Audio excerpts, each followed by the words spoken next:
दोस्तों बहुत बड़ी खबर आ रही है। मोदी जी ने अपने मंत्रियों को एक जबरदस्त नसीहत दी। क्या दिए आप भी देखिए, उसके बाद आगे बात करेंगे। बड़ी खबर आपको यहां पर बता दें, कैबिनेट बैठक में पीएम मोदी की मंत्रियों को यहां पर सलाह है, जहां सूत्र बता रहे हैं कि गर्मी पर पीएम मोदी की मंत्रियों को सलाह यहां पर दी गई। यहां मंत्रियों को ज्यादा पानी पीने की सलाह दी गई है। इसके अलावा मंत्रियों को हाइड्रेट रहने के लिए सलाह भी यहां पर दी गई है। देखिए पूरी कैबिनेट बैठक यहां पर हुई और जिस तरीके से लगातार भीषण गर्मी का प्रकोप पूरे उत्तर भारत में यहां पर जारी है, उसको लेकर सीधे सीधे सलाह यहां पर दी गई है। प्रधान देख लिया आपने, कुछ जगहों पर तो ये हालत है हमारे देश में पानी व्यवस्था की। अगर हम बात करें तो लोगों को पानी पीने के लिए ही बाहर निकलना पड़ता है, यानी कि उन्हें पानी कलेक्ट करने के लिए कोई 2 किलोमीटर दूर से पानी ला रहा है, कोई 5 किलोमीटर दूर से पानी ला रहा है। और मोदी जी अपने मंत्रियों को, अपने सांसदों को कह रहे हैं कि डिहाइड्रेशन का शिकार मत होना, पानी पीते रहना। और न्यूज़ चैनल वाले उस खबर को ऐसा दिखा रहे हैं जैसे कि इस तरह की नसीहत, इस तरह की बात अभी तक किसी प्रधानमंत्री ने बोली ना हो, और कोई ऐसी बात बोल दी हो कि जो देश हित में हो, जिससे देश की जनता को फ़ायदा हो, देश को फ़ायदा हो। लेकिन क्या ही बोले। चलो, देश का मीडिया है और मीडिया के बारे में हम लगातार वीडियोस बनाते हैं, आप सभी को पता है, लेकिन आप लोग कई बार सपोर्ट नहीं करते हो। तो अगर आपको लगता है कि हम मीडिया को काउंटर करने की कोशिश करते हैं, मीडिया को जवाब देने की कोशिश करते हैं, तो कल हमने वीडियो बनाया था, उसको जाकर ज़रूर देखिएगा। जिस तरह से देश का मीडिया बता रहा है कि मनमोहन सिंह जी के राज में इस तरह की इकोनॉमी थी और मोदी जी के राज में ऐसी हो गई, यानी कि जो बढ़ा चढ़ा कर बात की जा रही है, उसी को हमने काउंटर किया है विथ फैक्ट के साथ। देखिएगा जाकर ज़रूर। अब बात कर लेते हैं, हमारे देश को एक और झटका लगा है। आप सभी को ये तो पता ही होगा कि हम दुनिया की चौथी इकोनॉमी बन गए हैं। ये बहुत हल्ला मचाया गया था, खबरें भी चली थी और बन भी गए थे। लेकिन अब उस चौथी इकोनॉमी से हम छठी पे भी आ गए हैं, ये भी आपको पता चली गया होगा। अगर जिन भक्तों को भी पता नहीं चला है, उन्हें ये वीडियो शेयर करके पता करवा सकते हैं भाई अब हम चौथी इकोनॉमी नहीं रहे हैं। हमने पहले बात हो रही थी जापान को पीछे छोड़ दिया, अब दरअसल हम चौथी नहीं है, अब हम छठी बन गए हैं। चलो, ये तो पुरानी खबर हो गई, लेकिन अब ताज़ा खबर ये है कि ताइवान का नाम आपने सुना होगा। दिल्ली से भी कम पब्लिक है यहाँ पर। इस ताइवान ने हमारे देश को, 140 करोड़ आबादी वाले देश को पीछे छोड़ दिया है। किस मामले में? शेयर मार्केट के विषय में। कह सकते हैं कि ताइवान का शेयर मार्केट इतना बड़ा हो चुका है कि हमारा शेयर मार्केट छोटा पड़ गया। ये कह सकते हैं कि इतना ज़्यादा उनका मार्केट कैप वैल्यू हो चुकी है कि हम पीछे रह गए हैं। पहले आपको पता है क्या था? पहले अमेरिका, चीन, जापान, हांगकांग और फिर इंडिया का नाम था। लेकिन अब क्या है पता है आपको?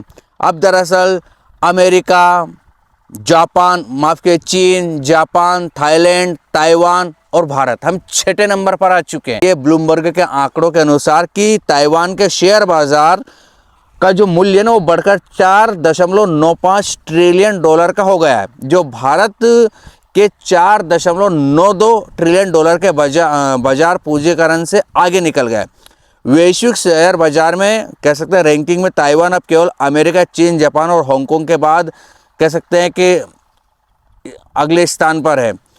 और अब दरअसल आप ये भी उम्मीद छोड़ दीजिए कि हम ताइवान को फिर बीट कर देंगे और हम फिर से आगे निकल जाएंगे, ऐसी उम्मीदें दिख भी नहीं रही है।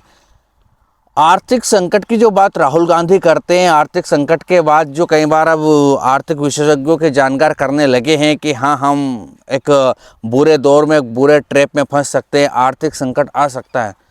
यकीन मान के चलिए, अगर सरकार ने कोई रणनीतियाँ नहीं बनाई, कोई ठीक ठाक कदम नहीं उठाए ना, तो आर्थिक संकट जो राहुल गांधी कहते हैं ना, आर्थिक सुनामी आने वाली है, कुछ वैसा हो सकता है। क्योंकि हमारी करेंसी देख लीजिए आप, लगातार हमारी करेंसी डाउन होती जा रही है। 97 रुपये तक हो गए, $1 की कीमत 97 रुपये तक पहुंच गई। आपको पता है 96-97 के बीच में हमारा रुपया चला गया। यही डॉलर एक समय में बहुत कम था। डॉक्टर मनमोहन सिंह जी के राज में जब डॉलर का थोड़ा बहुत भी पैसे बढ़ते थे, हमारे करेंसी कमज़ोर होते थे ना, तो यही सरकार सवाल खड़े करते। लेकिन भारतीय राजनीति के इतिहास में, भारतीय बाज़ार के इतिहास में ये पहली बार हुआ है कि हमारा रुपया, हमारी करेंसी इतनी कमज़ोर हुई है। और ये भारतीय इतिहास में पहली ही बार है कि पेट्रोल, डीजल 100 के आसपास गए हैं। पेट्रोल तो 100 को क्रॉस करे है, 110-15 रुपये लीटर के बीच में पहुंच गया है। और बेरोजगारी के मामले में भी हमने रिकॉर्ड तोड़ ही दिया है। अब बताओ कि देश में क्या ऐसी चीज़ हो रही है जिससे लग रहा है कि हम किसी देश को बीट कर देंगे इस मामले में। इंपोर्ट एक्सपोर्ट का बिल आप देख लीजिए। हम दरअसल बना कुछ ज़्यादा नहीं रहे हैं, हम ज़्यादा सामान मंगवा रहे हैं, हम आयात कर रहे हैं, हम एक्सपोर्ट बहुत कम कर पा रहे हैं। जबकि नारा क्या था, मेक इन इंडिया, कि देश में सामान बनेंगे, हम दुनिया में सप्लाई करेंगे। लेकिन दरअसल मामलात आप सभी के सामने क्या चल रहा है क्या नहीं। तो जो राहुल गांधी कह रहे हैं आर्थिक सुनामी की बात, उसमें आपको कितना दम या ठोस रीजन नज़र आता है मुझे कमेंट सेक्शन में ज़रूर बताइएगा। लेकिन हाँ, हालात थोड़े चिंताजनक तो है। और देश का मीडिया जिस तरह से बिहेव करता है, जिस तरह खबरें बताता है, जिस तरह से सरकार को बचाने की कोशिश करता है, वो और भी ज़्यादा शर्मनाक है। आप किसी भी मामले में देख लीजिए, पासपोर्ट इंडेक्स में आप देख लीजिए हमारे देश की स्थिति डामाडोल। फ्रीडम इंडेक्स के प्रेस फ्रीडम इंडेक्स के मामले में हमारी स्थिति डामाडोल। लोकतंत्र मतलब डेमोक्रेसी इंडेक्स हमारा मामला डाउन। हैप्पी इंडेक्स में हमारा मामला डाउन, है ना। और वो जो पॉवर्टी वाला मामला होता है ना, गरीबी के मामले में, उसमें हमारा इंडेक्स डाउन जाता है।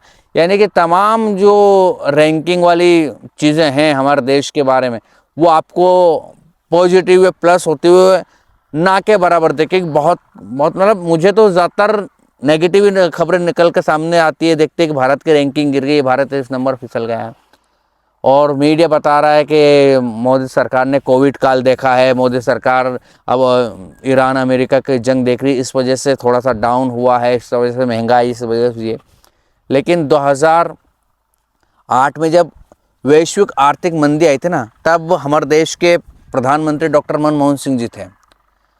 पूरे दुनिया के बैंकों की हालत ख़राब हुई थी, पूरे दुनिया के बैंक शेयर बाज़ार की वाट लग गई थी, लेकिन हमारे देश पर ज़्यादा इफ़ेक्ट नहीं हुआ था। उनकी रणनीतियाँ, उनकी समझदारी, उनकी सूझबूझ से हम उस संकट से बाहर रहे थे। कह सकते हैं कि हमें वैश्विक आर्थिक की चुनौतियों को ज़्यादा सामना नहीं करना पड़ा था। जबकि अमेरिका सरीका देश की हालत ख़राब हो गई थी और काफ़ी तारीफ भी हुई थी डॉक्टर मनमोहन सिंह जी की, और उन्होंने कह दिया था कि हमें ज़्यादा दिक्कत नहीं आएगी, और नहीं भी आई।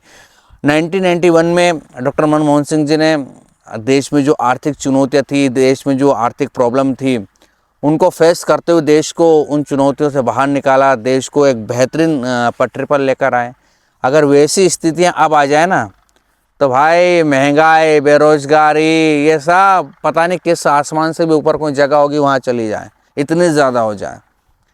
क्योंकि आपके पास रणनीतियाँ, आपके पास स्ट्रेटजी, आपके पास दिमागी तौर पर इतने मजबूत, आप आंकड़ों के तौर पर इतने मजबूत, इतने बेहतरीन लोग हो आपके पास कि हर चुनौतियों से निपटने के लिए पहले से इंतजाम हो, उनके पास ब्लूप्रिंट हो कि अगर ऐसा हुआ तो हम ऐसा कर लेंगे, ऐसा हुआ तो ऐसा कर लेंगे, बैंक डूबे तो हम ये कर लेंगे, अगर महंगाई बढ़ी तो हम इस तरह से कंट्रोल करेंगे। ये सब चीज़ें हो ना, ये सब चीज़ों के बारे में तैयारी हो ना, तभी कुछ हो सकता है। बातों से कुछ नहीं होता साहब, बातों के ही शेर रहते हैं, यकीन मान के चलिए। आपको क्या लगता है कमेंट में बताइएगा। ये था वीडियो, कैसा लगा ये भी बताएं। जानकारी ठीक ठाक लगती हो चैनल को लाइक शेयर और सब्सक्राइब ज़रूर कीजिएगा। और हाँ, कुछ नहीं, नमस्कार।